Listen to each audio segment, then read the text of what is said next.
चर्चाओं में रहने वाले विधानसभा उपाध्यक्ष चुरा विधानसभा क्षेत्र से भाजपा विधायक हंसराज आज हमारे साथ विशेष चर्चा करने के लिए मौजूद हैं। सबसे पहले तो विधानसभा क्षेत्र चुरा की बात करेंगे कि इनके कार्यकाल में किस तरीके से विकास की तेज जो गति है वो देखने को मिल रही है। जी सर, बताएंगे चुरा विधानसभा क्षेत्र में किस तरीके का विकास देखने को मिल रहा है? सबसे पहले तो मैं आपका बहुत बहुत धन्यवाद करता हूं, आपके चैनल का, व्यूवर्स का, जो इस तरह से आप इस विषय पे आए। चुराह विधानसभा क्षेत्र पिछले 9.5 सालों में बहुत बदला है। मैं यूँ कहूँ कि 2012 में जब मैंने चुनाव लड़ा और 13 में जब हमारी शपथ हुई, उसके बाद निरंतर हमने चुराह का विषय जो है वो विधानसभा में सरकारों के आगे लगातार जिस तरह से रख सकते थे रखा है, और उसमें मैं कह सकता हूं कि बहुत हद तक हम लोग कामयाब भी हुए। अब जब मैंने विधायक बना था तो विरासत में हमें 16 सड़कें मिली थी। आज लगभग 200 सड़कें हम लोग बना चुके हैं, जिसमें पिडौली का डिवीजन नहीं हुआ करता था, आज पिडौली का डिवीजन है। एक ही तहसील हुआ करती थी, आज 2 तहसीलें, एक सब तहसील एक तहसील काम करती है। IPH का डिवीजन जो है वो हमारे पास है, 4 सब डिवीजन चलते हैं। वैसे ही 4 सब डिवीजन जो है हमारे पिडौली में चलते हैं।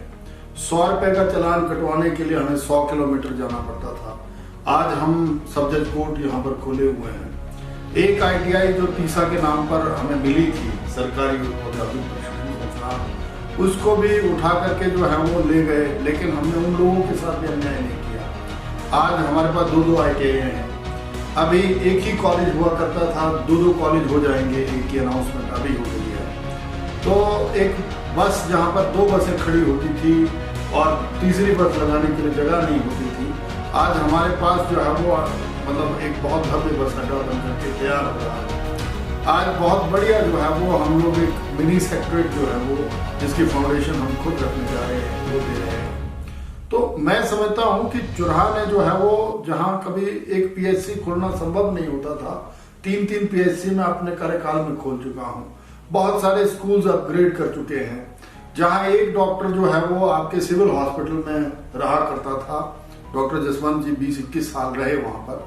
आज लगभग 15 से 16 डॉक्टर जो है वो अपनी सेवाएं दे रहे हैं। एक हॉस्पिटल जो 20 बेडेड हुआ करता था आज 100 बेडेड हो गया है। तो मैं समझता हूँ हमने निरंतर जो विकास की गति होनी चाहिए किसी भी विधानसभा क्षेत्र में, इन 9 सालों के 9.5 सालों में हमने लगातार प्रयास किया है और उसमें कामयाब भी हुए। और आप देख सकते हैं कि हमारा जो चर्चा है वो लगभग पूरे प्रदेश में, केवल राष्ट्रीय स्तर पर भी होता है।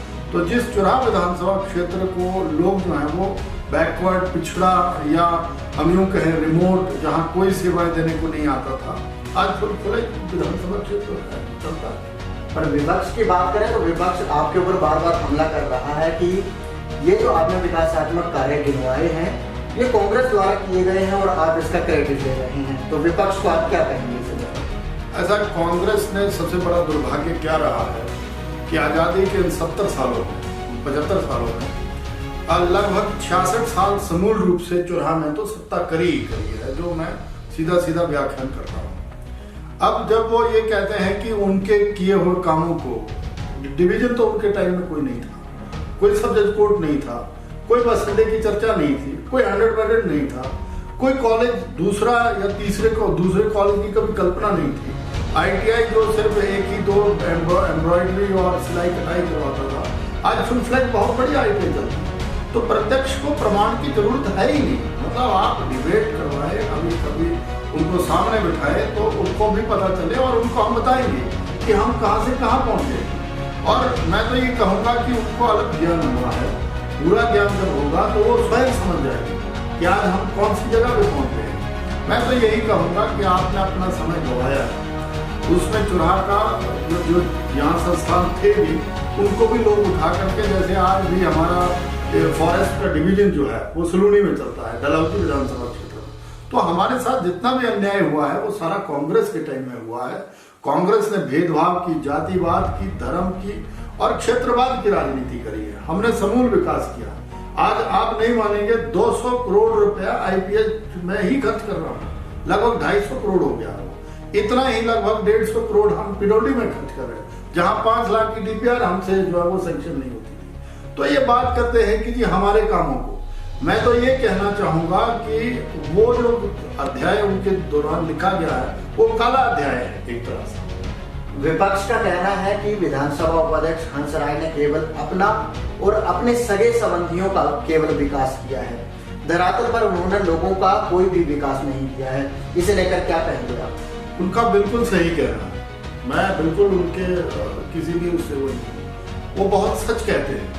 अपना विकास तो सच में किया है, अपना कौन, मतलब मैं और मेरा चुराहा का विकास हुआ तो मेरा विकास अपने आप हो गया। और सगे संबंधी कौन है? जो यहाँ चुराहा में लोग वास करते हैं, जितने भी लोग हैं, आम जन, जो हमारे लास्ट बड़ो पंचायत है, अब क्याणी हुआ करती थी, हमने 11 पंचायतें नहीं दी लोगों को, जो कि 30-30 सालों में ये कर नहीं पाए।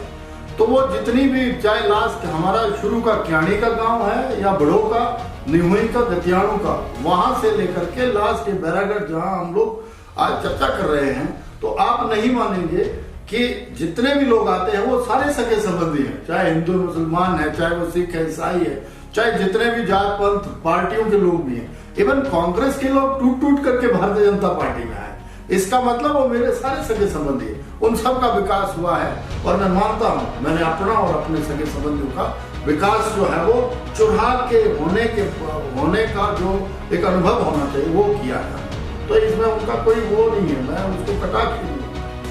चुराहा विधानसभा क्षेत्र में अगर स्वास्थ्य सुविधाओं की बात करें तो पीछे वीडियो वायरल हो रहा था कि तीसा अस्पताल में काफी गंदगी के ढेर है और पानी की समस्या है। हालांकि अल्ट्रासाउंड की बात करें तो तीसा अस्पताल में अल्ट्रासाउंड की सुविधा लोगों को आज तक नसीब नहीं हो रही है। इसे लोगों का दुर्भाग्य कहें या राजनीतिक शिकार कहें। विधानसभा उपाध्यक्ष हंसराज से जानेंगे कि तीसा अस्पताल में अभी तक अल्ट्रासाउंड की सुविधा लोगों को क्यों नहीं मिल पाई है। जी, अभी हम लोग एक मल्टी स्पेशलिटी कैंप कर रहे हैं तीसा हॉस्पिटल में। जिस तीसा हॉस्पिटल में बड़ी अव्यवस्था कभी हुआ करती थी, हम 2017 से पहले के चले जाएंगे, हालांकि ऑपोजिशन में था मैं, उस टाइम भी हम बराबर मांग करते रहे, 3 डॉक्टर हमने तब भी किए थे। लेकिन जब तक उस संस्थान का दर्जा नहीं बढ़ा था तो हमारे पास मूलभूत सुविधाएं नहीं थी।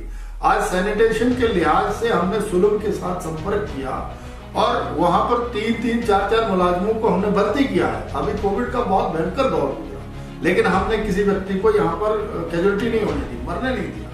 मतलब हमने 50 बेड जो है वो अपने लोगों को वहां पर कोविड के दौरान मुहैया करवाए, ऑक्सीजन कंसंट्रेटर, मास्क, ये वो सारी व्यवस्थाएं हमने वहां पर। इसमें कोई शक नहीं है कि हम अभी भी अल्ट्रासाउंड की सुविधा रेगुलर नहीं दे पाए हैं, क्योंकि हमारे पास कोई स्पेशलिस्ट ही नहीं है। हमने अभी भी डॉक्टरों से आग्रह किया है, ये MBBS के बाद 3 साल का और कोर्स होता है, जिसमें लोग जो है वो मुझे लगता है ट्रेंड होने चाहिए। हमने मशीन उपलब्ध करवा दी है। अभी हमारा मल्टी स्पेशलिटी का कैंप चला है, 4 दिनों से हम अल्ट्रासाउंड यहीं पे कर रहे हैं, उसी मशीन से कर रहे हैं। जब हमारे पास एक रेडियोलॉजिस्ट जो है वो आ जाएगा और ऑथेंटिक वैलिड आ जाएगा, क्योंकि उस मशीन का दुरुपयोग भी हो सकता है। लोग जो है वो लिंग जांच के लिए या किसी भी उस चीज के लिए उसका दुरुपयोग भी कर सकते हैं, और कोई भी MBBS जो है उसको नहीं चला सकता। तो इसके लिए हमने आग्रह किया है डॉक्टर्स के भी, थोड़ा रिमोट एरिया है, इस चीज को हम मानते हैं, हमारे लोगों को आपको असुविधा मिली है, लेकिन एक्सरे हम 24/7 दे रहे हैं और निःशुल्क दे रहे हैं। आज की डेट में एक्सरे भी नहीं हुआ करता था, जब पीछे तो हम जब सत्ता में आए हैं तब तो कुछ ही नहीं होता था। आज की डेट में कम से कम एक्सरे होता है, 400-300 प्रकार की दवाइयां हम फ्री में देते हैं। आयुष्मान में लोगों को सुविधा मिलती है, हिमकेयर में सुविधा मिलती है। और आज की डेट में मैं माननीय मुख्यमंत्री जी का धन्यवाद विशेष रूप से करना चाहूंगा कि जो 100 बेड का हॉस्पिटल उन्होंने डिक्लेयर किया है, इसको अब नोटिफिकेशन हो गई है, अब उसकी एक भव्य बिल्डिंग बनेगी, उसके बाद व्यवस्थाएं और बेहतर होंगी, बेहतर से बेहतरीन की तरफ मिल रहा है। ये तो रही स्वास्थ्य की बात। एक नजर हम शिक्षा पे डालेंगे। बच्चों को चुराहा विधानसभा क्षेत्र में कई स्कूल ऐसे हैं जहां अध्यापकों की कमी के चलते कई लोगों ने तो कह दिया है कि हम स्कूल में ताला लगा देंगे और स्कूल को बंद कर देंगे। लोगों का कहना है कि लगभग 10 वर्ष का कार्यकाल विधानसभा उपाध्यक्ष हंसराज का हो गया है, परंतु स्कूलों में जो अध्यापकों की कमी है उसे पूरा नहीं किया जा रहा है। हालांकि कांग्रेस ने कई स्कूल ऐसे हैं जो अपग्रेड किए हैं, टैक्स से +2 स्कूल किए हैं, उसके बावजूद भी अभी आप हैं वर्तमान में, आपको स्कूल में स्टाफ को भरना चाहिए था, परंतु स्कूल में आज भी अध्यापकों की कमी है, इसे लेकर क्या कहेंगे?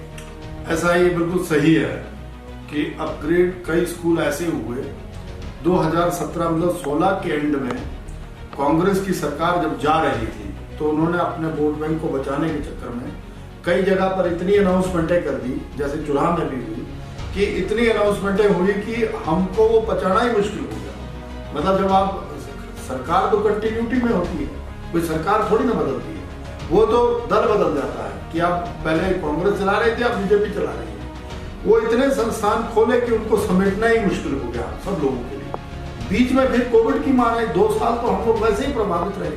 फिर भी हमने व्यवस्था की है, जो 10वीं तक के स्कूल हैं, जितने भी चुनाव विधानसभा, मैं डंकर की चोट पर कहता हूँ, हमारे जो है वो सिर्फ 3 स्कूल को छोड़ करके, जहां पर हम लोग या तो टीजीटी नॉन मेडिकल नहीं दे पाए, एक जगह टीजीटी आर्ट्स नहीं दे पाए, बाकी जगह 10th तक पूरा स्टाफ है, भरा हुआ स्टाफ है। +2 में दिक्कत हुई है, इसमें कोई दो राय नहीं है। आनंद फानंद में हमारे पास जो है वो 6-7 स्कूल ऐसे खुल गए उस टाइम जब कांग्रेस की सरकार थी, व्यवस्था नहीं करी उन्होंने, कोई व्यवस्था नहीं करी, और बीच में ये कोविड का स्पेन रहा। लेकिन हमने फिर एक नया कार्यक्रम शुरू किया विधायक विद्यालय के द्वारा। ऐसा करके हमने जब लगा ये सेशन जब शुरू हुआ कि जब तक सरकारी लोग नहीं आ जाते, मतलब सरकारी टीचर नहीं आ जाते, हमने अपॉइंटमेंटें भी करी, लोगों ने ज्वाइन नहीं करा, रिमोट एरिया है। लेकिन फिर हमने कहा जिस तरह से एसएमसी की व्यवस्था हुई है, वैसे ही कुछ लोकल एसएमसी लोगों के माध्यम से प्रधान के साथ मिल करके एक व्यवस्था खड़ी करते हैं, और वहाँ 10+1 10+2 +2 ये 2 क्लासों के लिए जो टीचरों की उपलब्धता है, मैं मानता हूँ नहीं थी हमारे पास, अब हमने उस व्यवस्था को भी लोकल स्तर पर खड़ा किया है। और मेरे ख्याल में 6-7 स्कूलों में तो प्रिंसिपल भी ज्वाइन कर गए हैं या करने वाले हैं। मतलब जो हमारे 32 सीनियर सेकेंडरी स्कूल हैं, जिसमें 16 में हमारे पास प्रिंसिपल नहीं थे, ये सही है, और उसमें 101 पोस्टें खाली थी, ये भी सही है। लेकिन कमीशन होने के बावजूद लोगों को ज्वाइनिंग हम लोगों ने उन स्कूलों के अगेंस्ट दी भी, लेकिन कोई कोर्ट चला गया, कोई जो है वो एडजस्टमेंट करवा गया, चुरा नहीं आया। फिर हमने व्यवस्था खड़ी की, और अभी मैंने लगभग कोई 12 स्कूल 13 सीनियर सेकेंडरी स्कूल खुद विजिट किए, क्लासें मिली जो पिछले 12 सालों से मैं करता आया हूँ। और हमने कहा है कि जो 10वीं का स्टाफ है, कुछ तो वो वहां पर उनको एंटरटेन करे, आर्ट्स के स्टूडेंट्स तो पढ़ा ही सकते हैं, लेकिन जहां पर हमें लगता है कि यहाँ नहीं हो सकता, वहां पर हमने कहा है कि लोकल एसएमसी अपने माध्यम से 30% हमने कहा हम अपनी तनख्वाह से जो है वो उनको सैलरी देने की व्यवस्था करेंगे। और लोकल कन्वर्जेंस एक शब्द हमने इस्तेमाल किया है, जिसके तहत हमने सड़कें भी बनाई है, वैसी ही व्यवस्था हम शिक्षा में भी कर रहे हैं। हाँ, ये सही है कि अभी बदलाव का दौर चला हुआ है, अभी चीजें कई लोगों को पच भी नहीं रही हैं कि चुनाव आगे बढ़ रहा है। तो कांग्रेस का ये मुद्दा जो है वो खामखा का है, उनका ही खोदा हुआ कुआं जो है वो खामखा का, जिसमें वो खुद तो पानी भर नहीं पाए, ना उसमें समेट पाए, ना उसमें भर पाए, तो वो उसमें हम सिंचाई करने की कोशिश कर रहे हैं, और कितने कामयाब होते हैं ये जनता देखेगी। ये तो रही बेहतर शिक्षा की बात, स्वास्थ्य की बात और सड़क सुविधाओं की बात। एक नजर आपकी राजनीति पर डालते हैं। चुराव विधानसभा क्षेत्र में भाजपा में गुटबाजी देखने को मिल रही है। हर एक राजनीतिक पार्टियों में आज के दौर में गुटबाजी होती है। वहीं चुराव विधानसभा क्षेत्र की बात करें तो चुराव विधानसभा क्षेत्र में बता दें कि काफी गुटबाजी देखने को मिल रही है। वर्तमान में विधानसभा उपाध्यक्ष चुराव विधानसभा क्षेत्र से भाजपा के विधायक भी हैं। इसके साथ कई ऐसे लोग हैं जो टिकट की दावेदारी ठोक रहे। चुराव भाजपा विधायक हंसराज से हम जानेंगे कि जो गुटबाजी है, गुटबाजी को लेकर इनका क्या कहना है। जी, ऐसा है, हर दल जब बहुत बड़ा दल होता है, भारतीय जनता पार्टी विश्व का सबसे बड़ा, और उसमें आप देखेंगे हिंदुस्तान में सबसे ज्यादा अगर प्रांतों में सरकारें दे रहे हैं तो भारतीय जनता पार्टी दे रही है। हिमाचल में भी भारतीय जनता पार्टी रिपीट करेगी, ये हमें विश्वास है। और जिस तरह से माननीय प्रधानमंत्री जी, माननीय मुख्यमंत्री जी और हम लोगों ने काम किया है, जनता उसको सराहेगी और दोबारा आशीर्वाद देगी, ऐसा हमें विश्वास है। कुछ लोगों का कहना है कि आपकी टिकट कट रही है, इसे लेकर क्या कहेंगे? भाई ऐसा है, मैं पार्टी का एक छोटा सा सिपाही हूँ। हमें जिम्मेदारी दी थी कि आपको टिकट देनी है, आपने चुनाव लड़ना है। जब भारतीय जनता पार्टी यहाँ लगातार 2 बार से हार रही थी, और यहाँ तो काडर ऐसा रहा है कांग्रेस का कि आप नहीं मानेंगे, यहाँ बीजेपी जो है वो जीतना इम्पॉसिबल सा लगता था। एक टाइप तो ऐसा असंभव टाइप लगता था। जहाँ 22,000 शेड्यूल कास्ट हो वोटर, 11,000 मुसलमान वोटर होंगे। आप सोचो जो प्रो माने जाते रहे हैं पहले से ही कि वो कांग्रेस की तरफ उनका झुकाव रहा है, वहां आप सोचो 30,000 वोट लेता हूं तो मैं 4,500 वोटों से जीत जाता हूं। तो आप सोचो ऐसे विधानसभा क्षेत्र में सर्वाइव करना ही मुश्किल, अपनी सीट बचाना ही मुश्किल होता है। लेकिन फिर भी हमने काम किए, 2 टेन्योर मैं खुद लगा चुका हूँ, 3 चुनाव एक तरह से जीत चुका हूँ। 22 पंचायतों में जिला परिषद था, उसके बाद जो है वो एक बार विधायक बना, दूसरी बार विधायक बना, पार्टी ने हमें जो है वो औहदा भी दिया, स्पीकर बनाया। अब जो है वो कांग्रेस को हमने बीजेपी में बना दिया। इसमें जो गुटों की भी बात है, भारतीय जनता पार्टी एक संगठनात्मक पार्टी है, इसमें कभी कोई गुट बनता ही नहीं, न बनने दिया जाता। अब मान लो मेरे से कोई दिक्कत हो रही है पार्टी को, संगठन को, तो मेरे को भी वो साइड कर देंगे।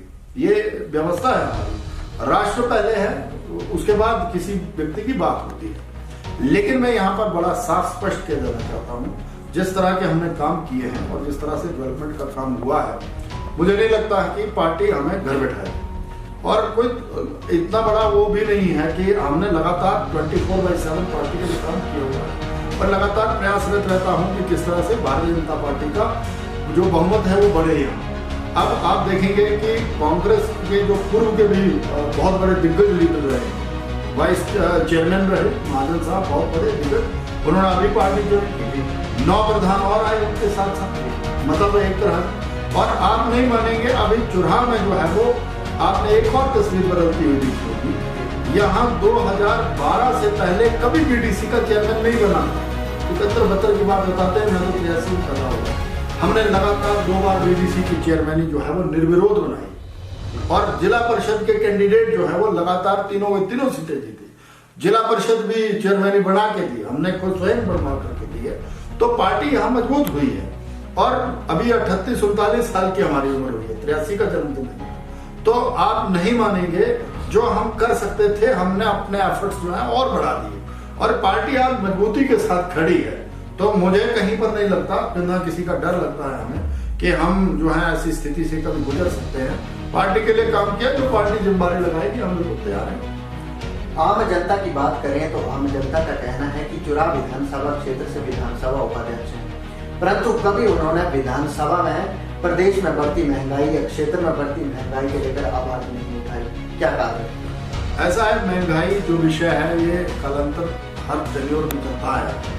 महंगाई जब से हम भी जन्मे हैं तब से विषय रहा है।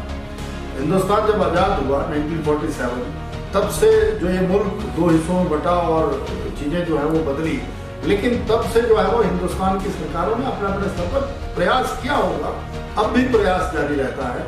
ये विषय ठीक है कि पीछे जो कोविड का काल रहा, उस दौरान जो देश को नई चीजें करनी पड़ी। अब तो ये जो AAA मार्क्स है, ये मैंने भी नहीं देखा। ऑक्सीजन कंसंट्रेटर क्या होता है ये हमने भी नहीं देखा न ही हमें वेंटिलेटर का इतना नॉलेज था, आईसीयू में किस तरह की व्यवस्था होती है, या एक अपने आप में आपातकाल था, इमरजेंसी थी, और लोगों को भयावह स्थिति से 2 साल गुजरना पड़ा। ये लगता था कि आज मैं जीवित हूं, पता नहीं कल हूं भी कि नहीं हूं। इन व्यवस्थाओं को खड़ा करने के लिए मुझे लगता है हमारी सारी मशीनरी जो है वो एक तरफ लगी, नए हॉस्पिटल, नए एक्सपेंशन हम लोगों को करने पड़े, और जो वैक्सीन हम लोगों ने जनता को लगाई है, 80 करोड़ लोगों को जो है वो लगातार फ्री में राशन इन 2.5 सालों में दिया है, अभी तक दे रहे हैं लोग। ऐसी व्यवस्थाओं को खड़ा करने में थोड़ी सी ऊंच नीच हुई है, महंगाई बढ़ी है, इसमें कोई वो नहीं, लेकिन वो जनता को भी समझना चाहिए। 6,000 किसानों के खातों में दे रहे हैं, आयुष्मान में 5 लाख का बीमा करके दे रहे हैं, फ्री में गैसें दे रहे हैं, और सारी सुविधाएं जो हम कर सकते हैं, फ्री की भर्ती, फ्री में सारी चीजें, तो उसमें चीजें बदलेंगी। और अभी माननीय मुख्यमंत्री जी एक और कदम आगे बढ़ गए, उन्होंने कहा रूरल एरिया में तो पानी का भी कोई बिल नहीं लगेगा, 125 यूनिट जो है वो हम बिजली फ्री कर देंगे। तो इसमें लगभग मुझे लगता है बहुत सारे लाखों लोगों को इसका भी लाभ पहुंचेगा। ऐसी स्थिति में कुछ चीजों का बढ़ना जो है वो मुझे लगता है लाजमी सा है, और मैं तो लोगों से आपके माध्यम, आपके चैनल के माध्यम से यही 2 हाथ जोड़ करके रिक्वेस्ट करता हूँ कि चीजें जो है वो अभी भी हमारे हाथ में है, और यहाँ हिंदुस्तान में कम से कम राशन की कोई दिक्कत नहीं है। थोड़ा सा तेल, खाद्यान्न तेल जो है वो परचेज करना पड़ता है, लेकिन ज्यादातर चीजों को हम एक्सपोर्ट भी किए हुए हैं। दवाइयाँ इतनी बहुत आया था, हमें 40 देशों को हमने एक्सपोर्ट किए। तो देश का मान सम्मान भी बढ़ा है। उसके साथ साथ हम लोगों को ये सोचना भी चाहिए कि आप देखिए एक जेबीटी टीचर जो है वो आज बहुत हैंडसम सैलरी देते हैं, मजदूरों को भी एक बहुत अच्छी जो सरकारी मुलाजिम है तो 30-35 हजार से नीचे कोई नहीं है जो पक्का है। तो ऐसे में हम लोग ठीक है, इसमें कोई शक नहीं है, लेकिन फिर भी हमने मैनेज की है कि जीने लायक स्थिति है सब लोगों की बहुत बेहतर। क्या लगता है जो सरकार की योजनाएं हैं और जो विकास हुआ है उसे लेकर हिमाचल प्रदेश में एक बार फिर से सरकार रिपीट होगी? इस बार तो जिस तरह के कांग्रेस के हालात हैं, स्वर्गीय माननीय वीरभद्र सिंह जी के टाइम में स्थिति कुछ और हुआ था, वो अपने आप में बहुत गहरे भी बने। उनके टाइम में लगता था कि वो चमत्कार कर देते थे, वो चमत्कारी व्यक्ति थे, लेकिन आज की डेट में कांग्रेस में ऐसा कोई व्यक्ति नहीं है जो बीजेपी का उस तरह से मुकाबला कर सके। बीजेपी जो है वो अब पन्ने तक पहुंच गई है, एक तो बूथ तक तो थी हम बिल्कुल नीचे चले गए। और जिस तरह से संगठन काम कर रहा है, जिस तरह से पार्टी और जिस तरह से माननीय मुख्यमंत्री जी ने इन 4.25-4.5 सालों में इस प्रदेश को गति दी है हर विधानसभा क्षेत्र, तो मुझे लगता है हम लोगों को रिपीट करना चाहिए। और मैं तो आपके माध्यम से यही कहूँगा, 47,000 करोड़ का कर्जा कांग्रेस छोड़ कर गई, तो हमने दुआई दी, कांग्रेस खा गई और उसने ये कर दिया।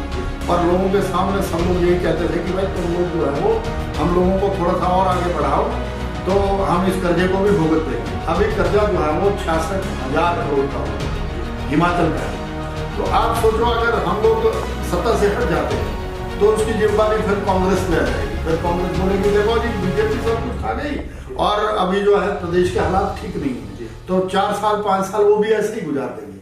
तो अभी हम तो जनता से आपके चैनल के माध्यम से यही आग्रह कर रहे हैं कि आप हमें ही बोलो कि भाई तुम ही ये कर्जा चुका के आओ, तो एक टेन्योर देना चाहिए। मुझे लगता है लॉजिक में यही बैठता है, मैंने कर्जा लिया है तो मुझे चुकाना चाहिए।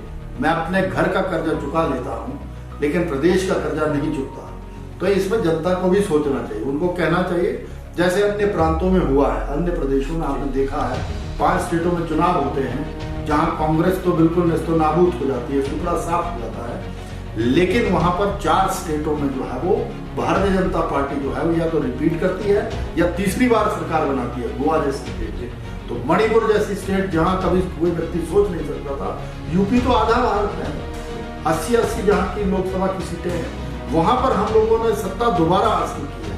उत्तराखंड में कोई सोच नहीं सकता था, जहां स्वयं सीएम की कैंडिडेट हार गए, लेकिन मैंडेट जो है वो हमें मिल गया और फिर कल फिर वो जीत गए। तो हालात जो है वो पूरा देश देख रहा है कि एक ही दल है जो देश की बात करता है, सम्मान विकास की बात करता है, सुशासन की बात करता है, तो सिर्फ भारतीय जनता पार्टी ही करती है। तो इस पार्टी को जो है वो एक बार फिर सरकार बनानी चाहिए। और हिमाचल का जो व्यक्ति है वो बहुत ईमानदार और एक जानकार व्यक्ति है, तो उसको पूरी समझ है। तो मुझे लगता है इस समझ को देखते हुए भारतीय जनता पार्टी को लाना चाहिए और कसौटी पे उतारना भी चाहिए। जनता को ये करना चाहिए कि आप गप्पे मारते थे कि हम कर्जा चुका देंगे, अब तुमको जो है वो हमने दूसरा टेन्योर भी दे दिया, भाई चुका के दिखाओ, ये तो वो हो जाएगा। ऐसा तो ये तो रही हिमाचल प्रदेश की बात। चुनाव विधानसभा क्षेत्र में क्या रिपीट कर पाओगे आप? नहीं, मैं तो चौथी बार हूँ इस तरह से, अगर जिला परिषद को मिला दिया जाए, जिस तरह से जनता का अपार प्रेम और स्नेह मिला है और जिस तरह से कांग्रेस टूटी है और अभी जिस तरह से कांग्रेस में 6-6, 8-8 कैंडिडेट बने, तो उससे मुझे यही लगता है कि जनता को समझ है और अभी एक्सपीरियंस भी हो गया है हमें पूरा। और मैं जो ये रफ्तार हम लोगों ने पकड़ी है जो चुनाव को आगे ले जाने की, अभी हम जब दूसरी कंस्टिट्यूंसी में जाते हैं तो लोग कहते हैं भाई साहब यार देखो आपको क्या मतलब आप क्या कैसे कर रहे हैं, कैसे करवा पा रहे हैं।